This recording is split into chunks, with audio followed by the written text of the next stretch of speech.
Intento reírme, soy bastante optimista. Y me rica un montón. La risa alivia el alma. Avui celebrem el Dia Mundial del Riure. La pandèmia ha amagat els somriures davall de la mascareta i ha portat moments difícils en què ha costat riure a gust.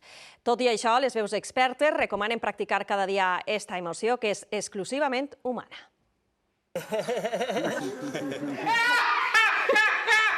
Hi ha moltes maneres de riure.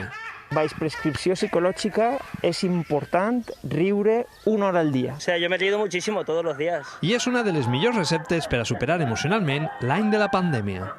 Podemos decidir qué pensamientos queremos poner en nuestra mente y poder potenciar sobre todo así hormonas de la felicidad. La risa alivia el alma. I és que està científicament demostrat que el riure es contagia molt més ràpid que la Covid.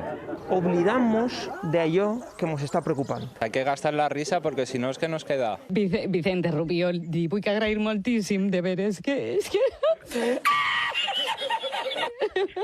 Bueno, què tenim que fer? Si confinats, pues nos divertim un poc. Avui, Dia Mundial del Riure, pot ser un bon moment per plantejar-nos que, si tant ens agrada riure, per què no ho fem més a sovint?